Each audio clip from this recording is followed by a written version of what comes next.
se produjo pues el martirio en la plaza Tupac Amaru, que seguramente nos va a comentar con mayor amplitud, pero lo desgarrador, lo cruel es que primeramente sacrifican a su familia y luego a él le sacan realmente la lengua y posteriormente lo quisieron descuartizar, pero como era fuerte no pudieron y total, lo decapitaron. Mejor lo dejo a Freddy. Muy buenas noches, Freddy, ¿cómo estamos?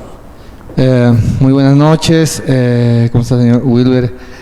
Bueno, sí, para comentar un poco la parte geopolítica que no se ve de Tupac Amaru II, José Gabriel Condorcanqui Noguera, era hijo de Curaca, de Surimana, de Pampamarca y Tungazuca, ¿sí?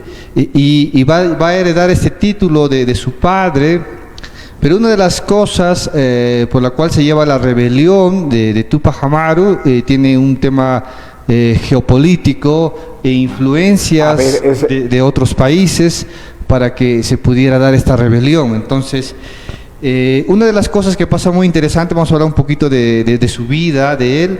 Él es un mestizo muy educado, tiene educación jesuita en el Colegio San Francisco de Borja, es un beneficiado con el tema de la inversión de la educación española, pero lo que va a pasar es que en 1770 el imperio español se convierte en un imperio dedicado a Borbón. Entonces los Borbones entran en 1770, un nuevo sistema bajo la injerencia francesa. Entonces la injerencia francesa lo que dice: necesitamos sacar mucho más recursos de la América, y comienza a crear los virreinatos, un nuevo virreinato que es el Virreinato del Río de la Plata. Este Virreinato del Río de la Plata significa, si tú pasas al Virreinato del Río de la Plata, necesitas pagar un impuesto extra porque tú estás entrando a un estado muy diferente. Entonces, lo que pasa es que Tupac Amaru II es un empresario, maneja cerca de 3.000 mulas entre caballos, llamas, para el comercio. Su comercio debe que entender que es desde Lima hasta Buenos Aires, para transportar diferentes materias primas, más que todo el tema de textiles, cuero, productos de alimentación, de todo, o sea, vendía de todo, y era un comercio muy interesante. Entonces, cuando él le ponen el tema de que está entrando a un estado, que es el siguiente estado, es el Río de la Plata, él tiene que pagar un impuesto, y cosa que va a mellar sus bolsillos. Y él, anteriormente a esto, él se va a reunir con juntas independentistas. Entonces, en estas juntas independentistas que él se va a juntar, va a descubrir que muchas de estas juntas independentistas, que son de influencia inglesa, que viene con la masonería inglesa, tratan de crear a un líder quien puedan utilizar como su beneficio dentro de la estructura social, y quitar a los españoles del medio, diciéndoles: tú no puedes ser leal a la corona de Carlos II, porque realmente ellos son unos asesinos, han matado, han violado y todas esas cosas, y tú estás defendiendo algo así. Entonces, esto se basa en un tema de que el rey Jorge I de Inglaterra crea una leyenda bajo las publicaciones de Bartolomé de las Casas. Entonces, hacer creer al mestizo o al criollo que el tema del gobierno español fue malvado y fue destructor, cosa que no fue así. Entonces, pero acá lo que pasa es que hay una conveniencia económica. A ver, ya vayamos ya al meollo del tema. A ver, ¿por qué es esa rebelión entonces? Pues? Entonces, la rebelión se da porque Inglaterra se está industrializando y necesita meter productos industrializados a la América. Y entonces, ¿quiénes te sirven para este propósito? Los que son comerciantes, los que son dueños de empresas que mueven productos de la costa del Atlántico a la costa del Pacífico. Entonces, él es alguien... O sea, Tupac Amaru era un comerciante de acémilas y también tenía sus tierras. Claro. ¿Estamos de acuerdo? Sí, sí. O sea, le atacan a él, inciden en él. ¿Estamos? Sí. A ver, o sea, entonces, no es lo que se comenta que él defiende a la grande mayoría. No, porque dentro de esto, dentro de la idea es que defiende, pero defiende más que todos sus intereses económicos. ¿Y tú me podrías dar de dónde tú tienes ese dato exacto? Mira, eso se va a dar mucho una vez que, digamos, él captura al corregidor Arriaga, lo mantiene cautivo durante 6 meses, lo tortura, lo termina matando, porque él sabe mucha información acerca de él. Y entonces, lo que pasa es que lo mata a él para que no salga ciertas cosas que tenían entre ellos, porque hay que entender que el corregidor y Tupac Amaru eran amigos de carpeta en el colegio. O sea, se conocían entre sí. Claro, sí, había un negociado de impuestos, porque no es que movía pocas cosas. Y entonces lo que pasa es que cuando se le hace el juicio ya, vayamos ya lo mata Arriaga porque ya conocemos, pero ¿y entonces por qué se produce esta batalla de Sangarara? La batalla de Sangarara, se produce después de la muerte de Arriaga. Sí, entonces se produce esa batalla porque, señores, alguien está financiando este proyecto de rebelión. Y no es solamente Tupac Amaru, la gente que junta, sino que hay otro país que está probando... O sea, ¿no era España? No.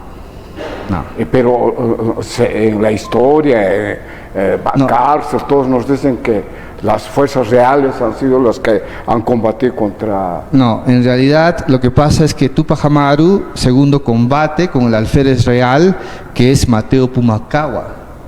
Es el que también hay otra historia que se le traiciona, ¿no? No, es que el detalle es que cuando se le juzga a él, entra él a un cabildo de indios. Y el cabildo de indios, el cabildo de los 24 de la ciudad del Cusco, que todos son curacas, descendientes de familias reales, hacen una investigación profunda de quién financia. Porque entre las cartas que se han encontrado con el arzobispo del Cusco de ese momento, de 1780 y un poquito antes, Tupac Amaru le dice al arzobispo que apoye su proclama de rebelión porque él quiere ser nombrado rey de América. ¿Quién? ¿Tupac Amaru? Tupac Amaru. Entonces, para esta finalidad necesitas el apoyo de la iglesia. ¿Sí? Entonces la iglesia se niega a ser parte de eso porque él quería controlar desde Venezuela hasta la Patagonia, siendo el rey monárquico en visión mestiza, pero que cuando se le hace el juicio, señor, usted no tiene linaje inca y no puede ser llamado príncipe. Freddy, ¿tú me puedes indicar de dónde tienes estos datos? ¿De dónde sale? Mira, uno de los datos, de lo que habla del Cabildo de los 24 es Donato Amao. ¿Quién es él? Es un historiador que tiene como 4 o 5 libros, ya falleció. Entonces el señor hace un libro que se llama La Mascaipacha real, y en donde menciona a todos los descendientes incas. ¿Y cómo se daba? Entonces, ¿por qué él va a Lima? O sea, Tupac Amaru, ¿por qué va a Lima, señores? Porque él quería el marquesado de Oropesa.